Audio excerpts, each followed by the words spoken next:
முஹம்மதன் அப்துஹு வ ரசூலுஹு அம்மா பாத். கண்ணியத்துக்குரிய எல்லாம் வல்ல அல்லாஹ் நல்லடியார்களே, பெரியவர்களே, சகோதரர்களே, தாய்மார்களே, சகோதரிகளே, அன்புக்குரியவர்களே, அல்ஹம்துலில்லாஹ், அல்லாஹ்வுடைய உதவியினால் அல்லாஹ் எங்கள் மீது கொண்ட பேர் அன்பின் காரணமாக, இரக்கத்தின் காரணமாக அல்லாஹ்வுடைய இல்லத்தில் இருந்து மார்க்கத்தை படிக்கக்கூடிய பாக்கியத்தை நமக்கு வழங்கியிருக்கின்றான். அல்ஹம்துலில்லாஹ். அல்லாஹ்வுடைய மாபெரும் அருள், அல்லாஹாலா விரும்பக்கூடிய மஸ்ஜித் அஹப்புல் பிலாதி இலல்லாஹி மசாஜிதுஹா, அல்லாஹ்வுக்கு அதிகமாக உச்சக்கட்டமான விருப்பத்துக்குரிய ஒரு இடம் என்று சொன்னால் அது இப்படியான மஸ்ஜிதுகள் தான். அப்படியான மஸ்ஜிதுகள் இருந்து மார்க்கத்தை தேடி படிப்பவர்களுக்கு நபியவர்கள் சொல்கின்றார்கள், யார் மார்க்கத்தை படிப்பதற்காக வேண்டி வெளியேறி வருகின்றார்களோ, வெளிக்கிளம்பி வருகின்றார்களோ, அல்லாஹ் அவர்களுக்கு சொர்க்கத்துடைய பாதையை இலகுவாக்குகின்றான் என்ற ஒரு சுபச்செய்தி. அந்த நற்செய்தி ஊடாக கண்ணியத்துக்குரியவர்களே, அப்ப மார்க்கத்தை நாம் படிக்க வரும் பொழுது எதன் பக்கம் வருகின்றோம்? சொர்க்கத்தை நாடி வருகின்றோம், சொர்க்கத்தை தேடி வருகின்றோம் என்பதாகத்தான் அல்லாஹ்வுடைய தூதர் அவர்கள் உறுதிப்படுத்துகின்றார்கள். அந்த அடிப்படையில் தான் ஒவ்வொரு மாதமும் 3வது ஞாயிற்றுக்கிழமை சிறப்பு நிகழ்ச்சியாக குடும்பத்தோடு மார்க்கத்தை நாம் படிக்க வேண்டும், படிக்கக்கூடிய விடயங்களை உள்ளத்தில் பதித்து அன்றாட வாழ்க்கை நடைமுறைப்படுத்த வேண்டும் என்ற அம்சத்தில் தான் அதிகமான நிகழ்ச்சிகளை மக்களை வரவழைத்து, குறிப்பாக ஆண்களையும் பெண்களையும் குடும்பத்தோடு வரவழைத்து, கூ அன்புசக்கும் அகழிக்கும் நாரா, உங்களையும் உங்களது குடும்பத்தார்களையும் நரகத்தை விட்டு பாதுகாத்துக் கொள்ளுங்கள் என்ற அந்த முக்கியமான அல்லாஹ்வுடைய கட்டளைக்கு இணங்க நாம் குடும்பத்தோடு சொர்க்கம் செல்ல வேண்டும். மறுமை நாளில் அல்லாஹ்வுடைய அருளை பெற்று குடும்பத்தோடு சொர்க்கம் சொல்ல வேண்டும் என்று சொன்னால் குடும்பத்தோடு மார்க்கத்தை படிக்க வேண்டும், குடும்பத்தோடு மார்க்கத்துடைய செயல்பாடுகள் அமல்களை செய்ய வேண்டும், குடும்பத்தோடு அல்லாஹ்வுடைய அருளை பெற்று சொர்க்கம் செல்ல வேண்டும் என்று சொன்னால் இந்த உலகத்துடைய களத்தை சரியாக பயன்படுத்திக் கொள்ள வேண்டும். அல்லாஹ்வுடைய சொன்னார்கள், 5 நீங்கள் பற்றி பிடித்துக் கொள்ளுங்கள், எதத்தனிம் ஹம்சன் கபல ஹம்சின், 5 வருவதற்கு முன்னால், 5 அம்சங்கள் வருவதற்கு முன்னால் 5 நீங்கள் பலமாக பற்றி பிடித்துக் கொள்ளுங்கள். பொதுவாக அல்லாஹ் குர்ஆன் ஊடாகவும் அல்லாஹ்வுடைய தூதர் அவர்கள் ஹதீஸின் ஊடாக நிறைய தகவல்கள், நிறைய உபதேசங்கள் பகுதியாக அந்தந்த சந்தர்ப்பங்களுக்கு ஏற்ப, சூழலுக்கு ஏற்ப என்னென்ன விஷயங்கள் அவசியமோ தேவையோ அதையெல்லாம் உபதேசம் என்ற அடிப்படையில் பிரித்து எங்களுக்கு வழிகாட்டியிருக்கின்றார்கள். அதில் ஒரு பகுதி தான் 5 விஷயங்கள் இருக்கின்றது, அதை நீங்கள் பலமாக பற்றி பிடித்துக் கொள்ளுங்கள். அதற்கு பின்னால் 5 விஷயங்கள் தொடர்ந்து வரும். அந்த 5 விஷயங்கள் தொடர்ந்து வருவதற்கு முன்னால் இந்த 5 விஷயங்கள் என்ன செய்யுங்க, பலமாக பற்றி பிடித்துக் கொள்ளுங்கள். முதலாவது சொன்னார்கள், ஷாபக கபல ஹரமிக, அதாவது முதுமை வருவதற்கு முன்னால், ஒரு முதுமை பருவத்தை அடைவதற்கு முன்னால் வாலிபத்தை நீங்கள் பயன்படுத்திக் கொள்ளுங்கள். எனது வாலிபம் என்பது முக்கியமான ஒரு பருவம் உண்டு. அல்லாஹ் குர்ஆன் ஊடாகவும் அல்லாஹ்வுடைய தூதர் ஹதீஸின் ஊடாக இந்த வாலிபத்துக்கு நிறைய முக்கியத்துவம் தருகின்றார்கள், முதன்மைப்படுத்துகின்றார்கள். இப்ப குர்ஆன்ல நீங்க பாருங்க, சூரத்துல் கஹ்ஃப் 18வது அத்தியாயம், ஒரு குறிப்பிட்ட சில சம்பவங்களை நாங்கள் பார்க்கலாம். மூசா அலைஹிஸ்ஸலாத்து வஸ்ஸலாம் அவருடைய வரலாறு, ஹில்ர் அலைஹிஸ்ஸலாத்து வஸ்ஸலாமுடைய வரலாறு, யாஜூஜ் மஜூஜுடைய வரலாறு, 2 நண்பர்களுக்கு அல்லாஹ் தஆலா கொடுத்த நிஅமத்துக்கள், இப்படி நிறைய வரலாறுகளை உள்ளடக்கி சூரா கஹ்ஃப் இருக்குது. அதுல இன்னொரு முக்கியமான வரலாறு தான் வாலிபர்கள், அந்த ஏற்றுடையவர்கள். அப்ப இந்த எல்லா வரலாறையும் அல்லாஹ் எதை முதன்மைப்படுத்துகின்றான் பாருங்க. 4-5 வரலாறு இந்த சூரா கஹ்ஃபுக்குள்ள இருக்குது. அந்த 4-5 வரலாறுக்குள்ள முதன்மைப்படுத்தக்கூடிய வரலாறு எது? இந்த வாலிபர்கள், இந்த ஏற்றுடையவர்கள். இப்ப அவர்களை பற்றி அல்லாஹ் தஆலா சிறப்பாக சொல்லி காட்டுகின்றான். அவர்கள் ஈமானில் உறுதியாக இருந்தார்கள், கொள்கையில் உறுதியாக இருந்தார்கள், மார்க்கத்தில் தெளிவாக இருந்தார்கள். அந்த அரசன் ஷிர்க் என்று சொல்லக்கூடிய அந்த பயங்கரமான அந்த செயல்பாட்டில் இருக்கும் பொழுது இவர்கள் அதற்கு எதிர்ப்பு தெரிவிக்கின்றார்கள், அதற்கு எதிராக செயல்படுகின்றார்கள், அரசனோடு நிகராக பேசுகின்றார்கள். அல்ல அப்படித்தான் குர்ஆன்ல வர்ணிக்கின்றான். அரசனோடு நிகராக என்ன செய்கின்றார்கள்? சத்திய கொள்கையை, ஏகத்துவத்தை தெளிவாக சொல்கின்றார்கள். கடைசியாக இவர்கள் முடிவு செய்கின்றார்கள், அரசனை பகைத்து கொண்டு, அரசனை எதிர்த்து கொண்டு இந்த ஊரில் நிம்மதியாக நாம் ஈமானை பாதுகாக்க முடியாது, என்ன செய்யலாம்? நாம் போய்விடலாம். ஒதுங்குகின்றார்கள். வந்து என்ன செய்கின்றார்கள்? ஒரு குகைக்குள் ஒதுங்குகின்றார்கள். அந்த வரலாறு உங்களுக்கு தெரிஞ்ச வரலாறு. அப்ப அந்த வரலாறை பற்றி அல்லாஹ் சொல்லும் பொழுது அவர்கள் ஈமானில் உறுதியாக இருந்தார்கள், கொள்கையில் உறுதியாக இருந்தார்கள். அந்த கொள்கை உறுதி, அந்த ஈமானுடைய உறுதி என்ன செய்து சொன்னால், ஷிர்க் என்று சொல்லக்கூடிய பாவத்துல வீழ்ந்து விடக்கூடாது, அல்லாஹ் மன்னிக்க முடியாது சொல்லக்கூடிய இந்த பாவத்தில் நாம் ஈடுபட்டு விடக்கூடாது, ஒதுங்க வேண்டும், நாம் தனியா போயிடுவோம் என்று அந்த இளைஞர்கள், அந்த இளைஞர்கள் என்ற அடிப்படையில் அல்லாஹ் என்ன செய்கின்றான், அந்த வரலாற்று துணுக்கை முதன்மைப்படுத்துகின்றான். அப்ப இளமையை பொறுத்தவரை இஸ்லாம் உச்சக்கட்டமான நிறைய சிறப்புகளை சொல்லக்கூடிய காட்சியை பார்க்கின்றோம். உலக மட்டத்தில் நாம் எடுத்து பார்த்தாலும் உலகம், அதாவது ஆட்சியாளர்களை இருந்து சாமானியர்கள் வரை இந்த இளைஞர்களைத்தான் மையப்படுத்துவார்கள், இளைஞர்களைத்தான் குறிவைப்பார்கள். காரணம் என்று சொன்னால், இளைஞர்கள் நினைத்தால் எதையும் சாதிக்கலாம், எதையும் உருவாக்கலாம். கத்தியை போன்றுதான். ஒரு கத்தியை நல்ல விஷயத்துக்கும் பயன்படுத்தலாம், ஒரு கத்தியை பாவமான காரியத்துக்கும் பயன்படுத்தலாம். பயன்படுத்தக்கூடிய அம்சத்தை பொறுத்து இருக்கின்றது. அதே போலத்தான் வளர்ந்து வரக்கூடிய இளைஞர்கள், இவர்களை நாம் சரியாக நெறிப்படுத்தினால், இவர்களை சரியாக நாங்கள் செதுக்கி உருவாக்கி எடுத்தால் சிறந்த சமுதாயமாக உருவாவார்கள். எதிர்காலத்தில் சிறந்த தூண்களாக இருப்பார்கள், சமுதாயத்தில் சிறந்த உறுதியான தூண்களாக இருப்பார்கள் இளைஞர்கள். அதனால்தான் இன்றைக்கு உலகத்துல எல்லா துறையினரும் இந்த இளைஞர்களை மையப்படுத்தக்கூடிய காட்சியை பார்க்கின்றோம். இளைஞர்களை வசப்படுத்தி விட்டால், இளைஞர்களை நமக்குள்ள அடக்கி கொண்டால், இளைஞர்களை இதற்குள் அமைத்துக் கொண்டால் இதை சாதிக்கலாம். அப்ப இளைஞர்களுக்கு என்று அல்லாஹ் என்ன செய்கின்றான், ஒரு அபாரிய சக்தியை கொடுக்கின்றான், ஒரு தூர நோக்கை கொடுக்கின்றான். அவர்களை சரியாக வழி நடத்த வேண்டும் என்பதையும் மார்க்கம் எங்களுக்கு சொல்லித் தருகின்றது. அதனால்தான் நபி அவங்க சொல்றாங்க, மறுமை நாளில் 7 கூட்டத்தார்கள் இருக்கின்றார்கள், அல்லாஹ்வுடைய நிலை பெறக்கூடிய பாக்கியசாலிகள் அவர்கள். அதுல ஒரு கூட்டம் யார், ஷாபுல், இளைஞர்கள், நஷாஃபி இபாதத்தில்லாஹ், அல்லாஹ்வுடைய அந்த வணக்க வழிபாடுகளை உற்சாகத்தோடு ஆர்வத்தோடு செய்தவர்கள். எனது இளமை பருவம் இருக்குது தானே, இது கட்டுக்கடங்காத பருவம். அது ஆம்பளை பிள்ளையா இருந்தாலும் சரி, பொம்பளை பிள்ளையா இருந்தாலும் சரி, அடங்க மாட்டாங்க. அந்த அளவுக்கு துள்ளி குதிக்கக்கூடிய, துள்ளக்கூடிய ஒரு பருவம் தான் இளமை பருவம். இந்த பருவத்தை நம்ம கட்டுப்படுத்துவோம் என்று சொன்னால், சரியாக ஒரு நெறிமுறைக்கு கொண்டு வருவோம் என்று சொன்னால் அவர்கள் பாக்கியசாலிகள். அந்த அல்லாஹ் அந்த கட்டத்துல சொல்றான் பாருங்க, இளமை பருவத்தில், வாலிப பருவத்தில் யார் வணக்க வழிபாடு விஷயத்துல நீங்க தொடர்பா இருக்கிறீங்களோ, மார்க்கத்தோடு இணைஞ்சு இருக்கிறீங்களோ, சேர்ந்து இருக்கிறீங்களோ, நீங்க பாக்கியசாலிகள். உங்களுக்கு அல்லாஹ் தரக்கூடிய வெகுமதி என்ன, மறுமை நாளில் எந்த நிழலும் இல்லாத அந்த பயங்கரமான நாள். மறுமை நாள் எல்லாருக்கும் தெரியும். எல்லாரும் என்ன செய்வார்கள், யா நப்சி யா நப்சி, துடிதுடிக்கக்கூடிய நாள். இன்னைக்கு வெயில் அடிக்குதா இல்லையா, தொடர்ந்து கடுமையான வெயில். எங்க நாடு பரவாயில்லை, ஐரோப்பா நாடு எடுத்துக்கொண்டால் கிட்டத்தட்ட இதுவரைக்கும் செய்தியின் அடிப்படையில 5000க்கு மேற்பட்டவங்க இந்த வெயிலுடைய அகோரத்தின் காரணமாக இருந்து விட்டார்கள். அப்படி பயங்கரமான வெயில் தாங்க முடியல. அப்ப எங்களுக்கு என்ன செய்யறோம், நாங்க பேசுறோம், அகோரமா இருக்குது, கஷ்டமா இருக்குது, தாங்க முடியல, ஃபேனை போட்டும் சரி வருது இல்லை, ஏசியை போட்டும் சரி வருது இல்ல, ஒரே புழுக்கமா இருக்குது, இரவுல தூக்கம் சரியா வருது இல்ல, இப்படி வெயில் அடிக்குது அப்படின்னு சொன்னால் அல்லாஹ் இதெல்லாம் ஒரு உதாரணமா எடுத்து காட்டுறான், ஒரு சாம்பிளா எடுத்து காட்டுறான். இதெல்லாம் லேசு, இதெல்லாம் லேசு. இதை விட ஒரு கொடூரமானது, பயங்கரமானது மறுமை. அந்த மறுமை நாளில் சூரியன் அல்லாஹ் பக்கத்தில் கொண்டு வந்து நிறுத்தி விடுவான், ஒரு மைல் அளவுக்கு அல்லது ஒரு சுர்மா குச்சி அளவுக்கு என்ற ஹதீஸை நாங்கள் பார்க்கின்றோம். கொடூரம் பயங்கரமாக இருக்கும். எல்லோரும் யா நப்சி யா நப்சி துடிதுடிக்கக்கூடிய நாள். ஆதம் அலைஹிஸ்ஸலாத்து வஸலாம் எல்லாம் ஓடுவாங்க, இதை விட்டுருங்க, என்னால முடியாது, உங்களுக்கு ஷஃபா செய்யறதுக்கு, பேசுவதற்கு முடியாது, இந்த பழத்தை சாப்பிடக்கூடாதுன்னு சொல்லி நான் சாப்பிட்டுட்டேன், நான் தவறு செஞ்சுட்டேன், எனக்கு அல்லாஹ் என்ன தீர்ப்பளிக்க போகின்றான், பயந்துட்டு இருக்கிற, போங்க நூகுட்டன்வாங்க, நூஹ் அலைஹிஸ்ஸலாத்து வஸலாம். எல்லாரும் ஓடுவாங்க, என்னைய விட்டுருங்க, ஏன்ட்ட வராதிங்க, என்ன மகண்ட விஷயத்தை நான் பிழை செஞ்சுட்டேன், இப்ப எனக்கு என்ன அல்லாஹ் தீர்ப்பளிக்க போகின்றான், பயந்து கொண்டிருக்கிறேன், போங்க அடுத்த நபிட்ட. இப்படியே ஒவ்வொரு நபிமார்களும் கைவிடக்கூடிய நாள் தான் மறுமை நாள், பயங்கரமான நாள். அப்படி அந்த மறுமை நாள் அல்லாஹ் என்ன செய்யறான்டா, சிலர்களை கண்ணியப்படுத்துகின்றான். இந்த உலகத்தில் அல்லாஹ் சொல்லக்கூடிய, அல்லாஹ் தூதர் சொன்ன அந்த அமைப்பை, அந்த செயல்பாடுகளை, அந்த வணக்க வழிபாடுகளை சரியாக நிறைவேற்றிய அந்த 7 கூட்டத்தார்கள், அதில் பாக்கியசாலிகள் இளைஞர்கள். நம்ம ஆசை வைக்கணும். இளைஞர் என்று சொல்லும் பொழுது என் மகன், என் மகள், ஒவ்வொரு பெற்றோரும் ஆசை வைக்கணும், என் மகன் அந்த இடத்தை பிடிக்கணும், என் மகள் அந்த இடத்தை பிடிக்கணும். அதுக்கு நான் எவ்வளவு முயற்சி செய்யணுமோ நான் முயற்சி செய்யணும்.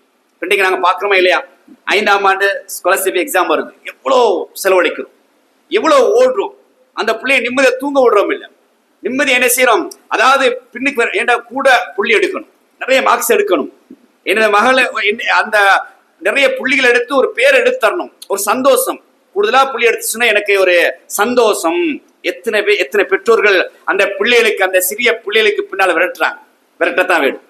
படிப்பின் அடிப்படையில செலவழிக்கத்தான் வேண்டும். கிளாஸில் அனுப்பத்தான் வேண்டும். சிறந்த ஒரு சமுதாயமாக படிப்பு மிக்க சமுதாயம் உருவாக்கத்தான் வேண்டும்.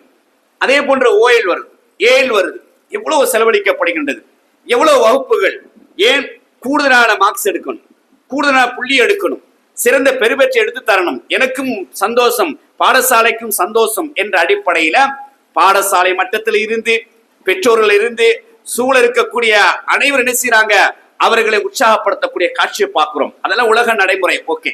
அதே நேரம் அதெல்லாம் தாண்டி மறுமையில ஏண்ட மகன் அந்த இடத்தை பிடிக்கணும், ஏண்ட மகள் அந்த இடத்தை பிடிக்கணும். இளம் வயசா இருக்கின்றார்கள், வாலிப வயசு.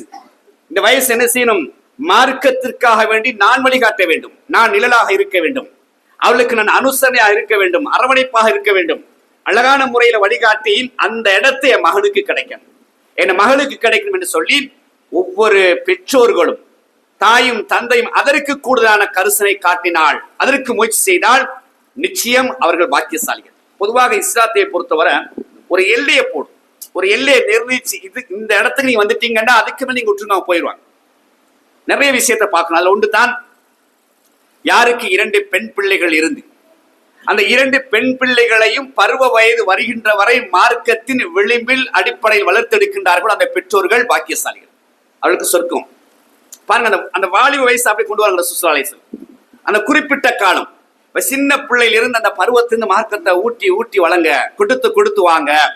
அவன் கொடுத்து அந்த பருவ வயது வரை நீங்க விட்டுட்டீங்கடா, சரியான முறையில வழியை காட்டிட்டீங்கடா, அதுக்கு பிறகு அவங்க அந்த வழியில சரியா போவாங்க. அது ஒரு எல்லையை இஸ்லாம் சொல்லி அந்த வாலிப பருவம். அப்ப அந்த பருவம் வரை நீங்க அவங்களுக்கு பின்னால இருந்தால், நிழலாக இருந்தால், மார்க்கத்துடைய அந்த வழிகாட்டு நீங்க சரியா கொடுத்தீங்க என்று சொன்னால் நிச்சயமாக நீங்க பாக்கியசாலிகள். அந்த பிள்ளைகளூடாக, பொம்பளை பிள்ளைன்னு சொன்னாலே பஷாரத்தான், நற்செய்தி தான். பொம்பளை பிள்ளைன்னு சொன்னாலே பரக்கத்தான். அப்ப அது ஒரு பரக்கத்துண்டு. அப்ப அதை சரியாக மார்க்கத்தின் அடிப்படை வளர்த்தெடுத்து அந்த இளமை பருவம் வர நீங்க கொண்டு வந்துட்டீங்கன்னா அந்த 2 புள்ளனால உங்களுக்கு சொர்க்கம் இந்த உலகத்துல அல்லாஹ் உறுதிப்படுத்துறாங்க. அப்ப சரியாக நெறிப்படுத்த வேண்டும் என்ற ஒரு வழிகாட்டலை தான் இஸ்லாம் என்ன சொல்லுதே, அந்த வயோதிபம் வருவதற்கு முன்னால் வாலிபத்தை பயன்படுத்திக் கொள்ளுங்க.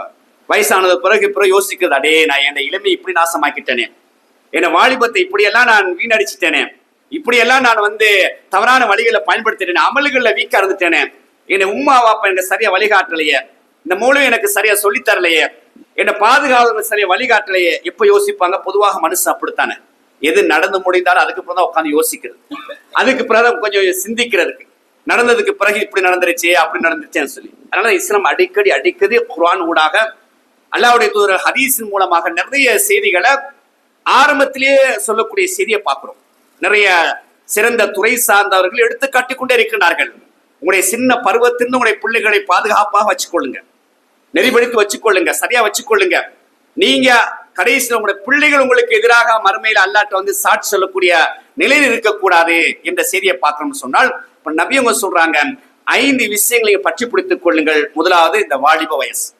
வாலிப வயசை சரியாக என்ன செய்யுங்க, வந்திருக்கக்கூடிய இளைஞர்கள், இங்க நிறைய பேர் இளம் வயசுல உட்கார்ந்து இருக்கிறீங்க, உங்களுக்கு ஒரு ஆசை இருக்கணும்.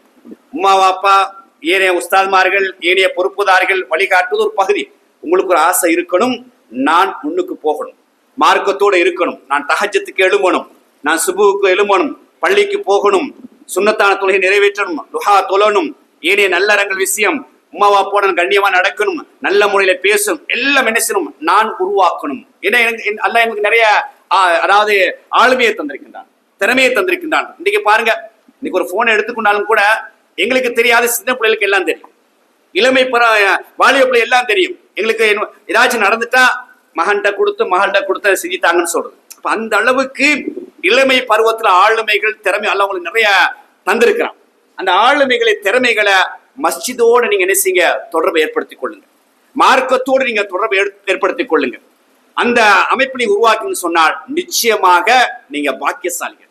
உங்களை கூட அவங்க பெற்றோர் சந்தோஷம் சொல்றாங்க, மகன் மாஷா அல்லாஹ் நேரத்துக்கு பள்ளிக்கு போறார், நேரத்துக்கு தொழுகிறார், மாறி நேரம் வந்தா குர்ஆன் எடுத்து ஓதுறார், நல்ல மாஷா அல்லாஹ் கண்ணியமா இருக்கிறார் என்று என்ன செய்வாங்க, உம்மா வாப்பாவை கண் குளிர்ச்சி ஆக்கணும்.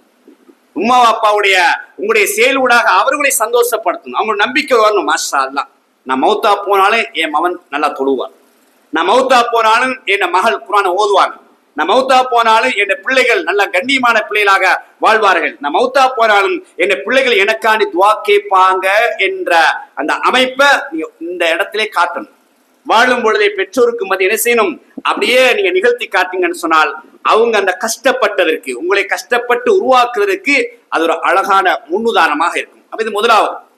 முதுமை வருவதற்கு முன்னால் வாலிபத்தை பயன்படுத்திக் கொள்ளுங்கள். இரண்டாவது நபிகள் சொல்றாங்க, வசிஹதிக கபல சகமிக்க, நோய் வருவதற்கு முன்னால் ஆரோக்கியத்தை பயன்படுத்திக் கொள்ளுங்கள்.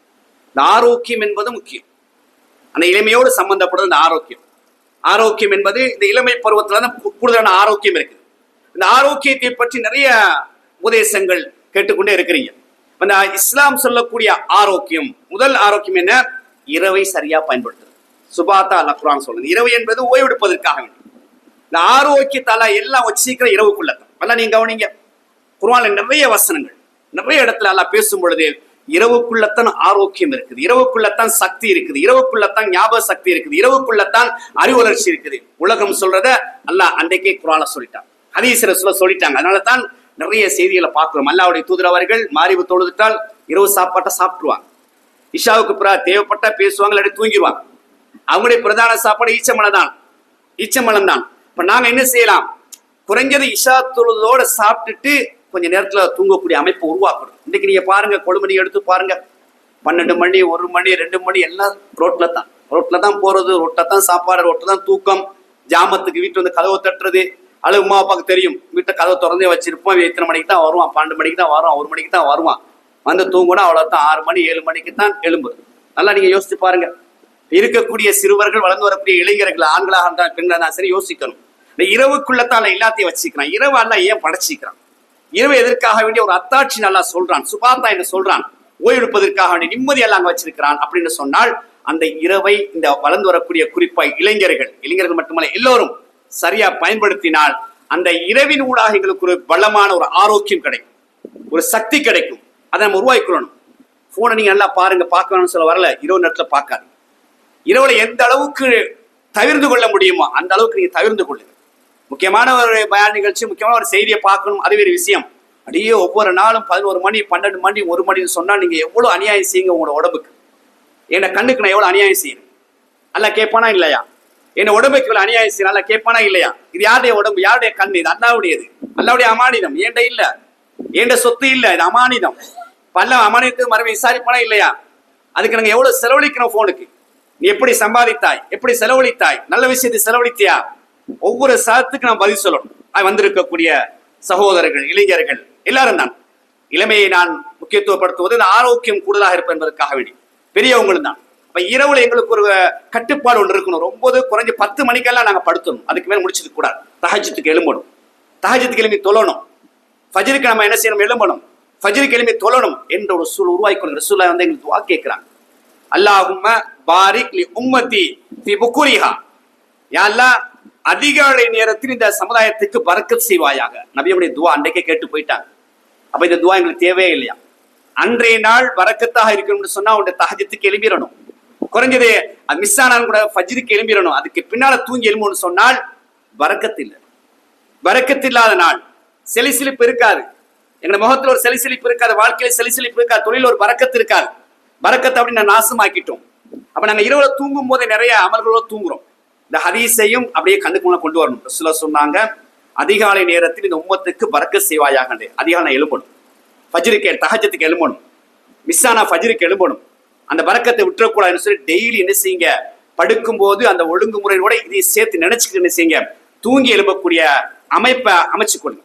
அதே போல இந்த ஆரோக்கியத்தை சரியா பேணக்கூடிய நிலையை உருவாக்கணும். நோய் வந்ததுக்கு பிறகு அடே எனக்கு அதை செஞ்சிருக்கலாம், இப்படி செஞ்சிருக்கலாம், நான் இப்ப தஹஜ்ஜுதுக்கு எழும்ப முடியாம இருக்கிறேன், இப்படி நின்று தொழ முடியாம இருக்குது, உட்காந்து தொழ முடியாம இப்ப யோசிக்கிறோம். அப்ப நம்ம என்ன இளமையை சரியா பயன்படுத்தி அந்த நேரத்தை பயன்படுத்தி இருந்தா ரசூலுல்லாஹ் ஒரு நற்செய்தியை சொல்றாங்க. அதாவது நீங்க வந்து சரியா அமல்களை செஞ்சுட்டு வந்து ஒரு நோய்வாய்ப்பட்டுட்டீங்க, இப்போ உங்களுக்கு தஹஜ்ஜுத் தொழ முடியல, நின்று தொழ முடியல. ரசூல் என்ன சொல்றாங்க, உங்களுக்கு அதே கூலி கிடைக்கும். தஹஜ்ஜுத் தொழுத கூலி கிடைக்கப்ப நீங்க ஆரோக்கியமா இருக்கும் பொழுது ஆரோக்கியத்தை பயன்படுத்தி தஹஜ்ஜுத் தொழுதுட்டு வந்தீங்க, டெய்லி ஆரோக்கியத்தை பயன்படுத்தி ஃபஜ்ர தொழுதுட்டு வந்தீங்க, எல்லா அமலையும் செஞ்சீங்க, அல்லாஹ்வுடைய கதிர், அல்லாஹ்வுடைய ஏற்பாடு, நீங்க நோய்வாய்ப்பட்டுட்டீங்க. ரசூல் என்ன சொல்றாங்க, உங்களுக்கு சுபட்சி. இப்ப உங்களுக்கு தொழ முடியல தானே, ஆனா நீங்க நேரத்தோட தொழுதீங்க தானே, அல்லாஹ் அவங்களை கண்ணியப்படுத்துறான், அந்த கூலிய குறைவின்றி அப்படி தாரான். அப்ப நம்ம என்ன செய்யணும்? இந்த ஆரோக்கியத்தை சரியாக பயன்படுத்திக் கொள்ள வேண்டும் என்பதை அங்க விலகிக் கொள்ளணும். மூன்றாவது நபிங்க சொல்றாங்க, வகைனாக்க கபல ஃபக்ரிக்க, ஏழ்மை வருவதற்கு முன்னால் செல்வத்தை செலவழிச்சு கொள்ளு. செல்வம் இருக்கும்போது யோசிக்கிறது இல்லை. அப்படி செல்வம் முடிஞ்சதுக்கு பிறகு அப்ப கை செய்யப்படாதே, நான் இந்த மஸ்ஜிது கொடுத்துருக்கலாமே, இந்த மதரசா கொடுத்துருக்கலாமே, என் தாத்தாவை கொடுத்துருக்கலாம், தங்கச்சி கொடுத்துருக்கலாம், இவருக்கு கொடுத்துருக்கலாம், அவருக்கு கொடுத்துருக்கலாம், இதை செஞ்சிருக்கலாமே, மனசு சாப்பிடுத்தான். அதான் ஆரம்பத்தை சொன்னேன். முடிஞ்ச பிறகு தலைக்கு மேல போனதுக்கு பிறகு தான் நம்ம யோசிக்கிறோம். இஸ்லாம் எதையுமே வருமுன் காப்போம் என்ற திட்டத்தை நிறைய எங்களுக்கு சொல்லிக்கிட்டே இருக்குது. அப்ப செல்வம் இருக்குதா, இப்ப இதை நான் வச்சு என்ன செய்யணும்? அல்ல எனக்கு தந்த கிஃப்ட். இன்னைக்கு நீங்க பாருங்க, எத்தனையோ பேர் வந்து உம்ராவுக்கு போக முடியாம இருக்கிறான், ஹஜ்ஜுக்கு போக முடியாம இருக்கிறான். இருந்து இல்லாதவங்க வேற விஷயம், இருக்கிறவங்க யோசிக்கிறான். அது எல்லாம் ஏதோ ஒரு இதுல கை நழுவி போனதுக்கு பிறகு இருக்கும்போது நான் உம்ராவுக்கு போக இருந்துச்சு, ஹஜ்ஜுக்கு போக இருந்துச்சு, அல்லது இதுக்கெல்லாம் செய்ய இருந்துச்சு, பிறகு கை செய்யப்படக்கூடிய காட்சி இருக்கும்போதே அல்லாஹ் தந்த செல்வம் அல்லாவுக்கு செலவழிச்சிடும். அல்லாஹ் உட்காந்து அங்க செலவழித்த அல்லாஹ் எனக்கு பன்மடங்காக தருவான். அப்படிதான் அல்லாஹ் குர்ஆன் வாக்களிக்கிறான். 1க்கு 10, 10லிருந்து 700, அதை விட கூட தான் நாடியவருக்கு. அல்லாஹ் அந்த விஷயத்துல அவங்க வந்து ஏழ்மையாக்க மாட்டான். நீ இருக்கும் பொழுது செலவழித்தால், அல்லாஹ்வுக்காண்டி செலவழித்தால், அது வந்து ஆன்மீக ரீதியா இருந்தாலும் சரி, உலக ரீதியா இருந்தாலும் சரி, அல்லாஹ்வுக்காண்டி செலவழித்தால் அல்லாஹ் அதை பன்மடங்காக அபிவிருத்தி செய்து தருவான். அப்ப உள்ளத்துல பதிச்சு கொள்ளுங்க, இருக்கும்போது நான் செலவழிக்கிறேன். இன்னைக்கு ஒரு 50 ரூபா ஒரு ஏழை கொடுக்கணும், பக்கத்துல ஒரு 1000 ரூபாய் இருக்கும், கொடுக்க மனசு வராது. 1000 முடிஞ்ச பிறகு சார் ஒரு 50 ரூபா சதக்கா செஞ்சிருக்கலாமே, சான்ஸ் இருந்து நான் மிஸ் ஆகிட்டேனே, ஒரு 20 ரூபா கொடுத்துருக்கலாம், ஒரு சான்ஸ் இருந்து நான் மிஸ் ஆகிட்டேனே, அப்படிதான் கை செய்யப்படுறோம். 500 ரூபாய் இருக்கிற ரசூல் என்ன சொல்றாங்க? சதக்காக்கள்ல நிறைய உச்சக்கட்டமான சிறப்பும் உனக்கு தேவை இருக்கு. 500 ரூபாய் இருக்குது, உனக்கு தேவை, அதுல ஒரு 20 ரூபாய் நீ கொடுக்குறா இல்லையா, அதுக்கு மனசு வேணும், மனசு வரணும். உனக்கு தேவையாக இருக்கிற நேரத்தில் கொடுக்கக்கூடிய சதக்கா தான் முதன்மையானது, தர்மங்களில் முதன்மையானது, சிறப்புக்குரியது. அவை சந்தர்ப்பங்களை பயன்படுத்திக் கொள்ளுங்க. 3வது சொல்றாங்க, ஏழ்மை வருவதற்கு முன்னால் செல்வத்தை பயன்படுத்திக் கொள்ளுங்க. 4வது சொல்றாங்க, வேலைப்பளு வருவதற்கு முன்னால் ஓய்வை பயன்படுத்திக் கொள்ளுங்க. இன்னைக்கு ஓய்வு இருக்கும், நிறைய நாங்க பார்க்கோம், அந்த ஓய்வை சரியான விஷயத்துக்கு பயன்படுத்துறது இல்லை. தாவா ரீதியாக நிறைய பயன்படுத்துறது இல்லை. விடுமுறை நாட்களை சொந்த பந்த உறவுகளை பார்க்கலாம், அதை பயன்படுத்துறது இல்லை. விடுமுறையை சரியா வீட்டில இருந்து மனைவியோடு பிள்ளையோடு பயன்படுத்தலாம், அதை பயன்படுத்துறது இல்லை. வேலை பொழுதுக்கு மத்தியில வந்த உடனே என்ன உங்களை காண கிடைக்கல தெரியும் தானே, நாங்க சரியான பிஸி ஆயிட்டு, பள்ளிக்கே வர முடியாம அளவுக்கு பிஸி ஆயிட்டாங்க. நிறைய பேர் பாருங்க, பள்ளிக்கே வர முடியாத அளவுக்கு பிஸி ஆயிடுச்சு. இந்த அல்லாவுடைய சோதனை அதெல்லாம். ஏன்னு சொன்னால் அல்லாஹ் வந்து கொஞ்சம் லூஸ் விட்டுறான், நல்லா அதாவது ஓய்வை தந்து உங்களை பார்க்கிறான். நீங்க எப்படி மார்க்கத்தோடு தொடர்பா இருக்கிறீங்க, எப்படி ஏனைய அமல்கள்ல தொடர்பா இருக்கிறீங்க, ஓய்வு எடுக்கும் போது ஓய்வு எப்படி பயன்படுத்துறீங்க, கடைசியில பாக்குறான். சரி, அப்ப கொஞ்சம் வேலை கூடுன உடனே இப்ப அவர் சொல்லக்கூடிய சாட்டு போக்குன்னு ஓய்வா இருக்கிற நேரத்தை சரி அதை பயன்படுத்தாதனால இப்போ ஒரு சாட்டு போக்கு சொல்வார். உங்களுக்கு தெரியும் தானே, காலை பிரேக்ஃபாஸ்ட், காலை சாப்பாடே 11 மணி தான் சாப்பிடுறேன், லஞ்ச் எடுக்கிறேன் 3-4 மணிக்கு எடுக்கிறேன், டைம் இல்லை, அவ்வளவு ஓடுறேன், ஓட்ட முடியுது இல்லை, அப்படி நான் பிஸி ஆயிட்டேன், எனக்கு அந்த அளவுக்கு ஒரு ஒரு நிமிஷம் கூட எனக்கு உட்கார முடியாத அளவுக்கு வேலை. அப்ப இதெல்லாம் என்னன்னு சொன்னால் இஸ்லாம் எங்களுக்கு சொல்லி தருது, நீ ஓய்வா இருக்குது தானே. அப்ப குறைஞ்சது வேலைக்கு போறோம், சனிக்கிழமை லீவா இருக்குது, ஞாயிற்றுக்கிழமை லீவா இருக்குது, இந்த 6 நாள் லீவை நம்ம எப்படி பயன்படுத்தணும்? சொந்த பந்த வீட்டுக்கு நாங்க போகணும், தாத்தா வீட்டுக்கு போகணும், நானா வீட்டுக்கு போகணும், நான் சாச்சா வீட்டுக்கு போகணும், எல்லாமே பார்த்துட்டு வரணும். இஸ்லாங்களுக்கு வழிகாட்டுது, அதில் ஒரு பரக்கத்து ஒன்று இருக்குது, அதில் ஒரு சந்தோஷம் ஒன்று இருக்குது, உறவுகளை சந்திக்கணும், அப்படி அந்த ஓய்வை பயன்படுத்திக் கொள்ளணும். அல்லது தாவா சம்பந்தமான பயான் நிகழ்ச்சி இருக்குது, அதுக்கு போய் ஒரு 1/2 மணி நேரம் உட்காந்துட்டு வருவோம், 1 மணி நேரம் உட்காந்துட்டு வருவோம். அல்லாஹ்வுக்கு அல்லாஹ் தந்த ஓய்வு, அல்லாஹ்வுக்கு ஒரு 1/2 மணி நேரம் செலவழிப்போம். இப்படியெல்லாம் என்ன செய்யுங்க, சரியாக திட்டமிட்டால் அது ஒரு பரக்கத்து ஒன்று, அது ஒரு அல்லாஹ்வுடைய வளம் இருக்கு, அதை நீங்க சரியா பயன்படுத்திக் கொள்ளுங்க. இறுதியாக அல்லாஹ்வுடைய தூதர் சொல்றாங்க, ஹயாத்திக்க கபல மௌத்திக்க, மௌத் வருவதற்கு முன்னால் ஹயாத்தை பயன்படுத்திக் கொள்ளுங்க. யாரு எந்த இடத்துல எந்த நிலையில எப்படி மௌத்தா போன யாருக்கும் தெரியாது. நான் எப்படி மௌத்தா போவேன், எந்த நிலையில மௌத்தா போவேன், எந்த நேரத்துல மௌத்தா போவேன், எந்த இடத்துல மௌத்தா போவேன், மர்மம். மௌத் என்பது மர்மம். அல்லாஹ் குர்ஆன்ல அப்படிதான் சொல்றான். சூரா லுக்மான்ல கடைசியா சொல்லும் போது 5 விஷயங்கள் இருக்குது, யாருக்கும் தெரியாது.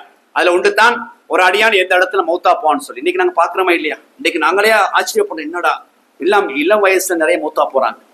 சும்மா போறாரு, ஹார்ட் அட்டாக் மௌத்தா போறாரு, குளிக்க போறாரு மௌத்தா போறாரு, ஃபிளைட்ல பறக்கிறாரு மௌத்தா போறாரு, பஸ்ல போறாரு மௌத்தா போறாரு, நடந்து போறாரு ஆக்சிடென்ட், சும்மா இருக்கிறார் மௌத்து, ஆஸ்பத்திரி போனாரு மௌத்து, நோயாளியை பார்க்க போனாரு மௌத்து, மௌத்தானாலும் பார்த்துட்டு வாராரு அவரு மௌத்து.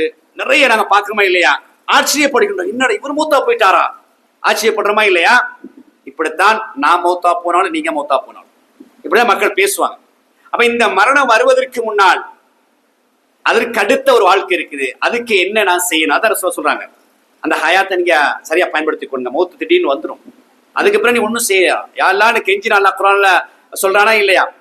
எவ்வளவுதான் நீங்க ஒரு செகண்ட் தாயால, ஒரு நொடி தாயால இருக்கிற எல்லாத்தையும் உனக்கு நான் கொடுத்துடுறேன், அதெல்லாம் தரமாட்டான்.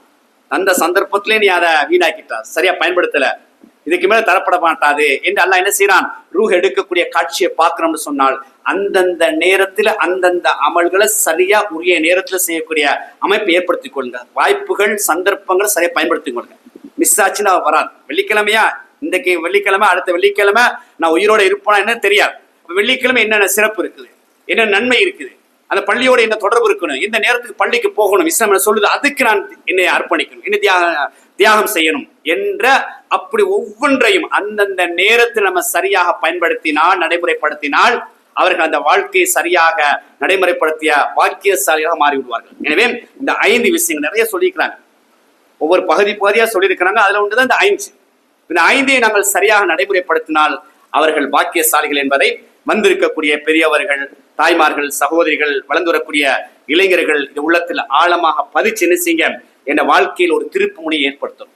என்ற வாழ்க்கையில மார்க்கம் சம்பந்தமாக இறையச்சத்தோட, குறிப்பா பள்ளியோடு தொடர்பை ஏற்படுத்தணும், தேவாவோடு தொடர்பை ஏற்படுத்தணும், நல்ல விஷயங்கள் தொடர்பை ஏற்படுத்தணும், அல்லாஹ்வுக்காண்டி மக்களுக்கு சேவை செய்யக்கூடிய பணிகள்ல என்ற வாழ்க்கையை அர்ப்பணிக்கணும் என்ற அடிப்படையில் என்ன செய்யுங்க, அனைவரும் முயற்சி செய்யக்கூடிய வாக்கியத்தை அமைத்துக் கொள்ளுங்கள். அதற்கு அல்லாஹ் தஆலா தௌஃபீக் செய்வானாக.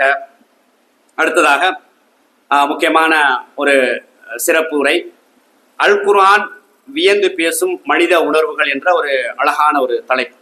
அல் குர்ஆன் வியந்து பேசும் மனித அந்த உணர்வுகள் என்ற அடிப்படையில் ஷேக் ரஸ்மி ஷாஹித் அமீனி அவர்கள் இப்போது உங்களுக்கு முன்னால்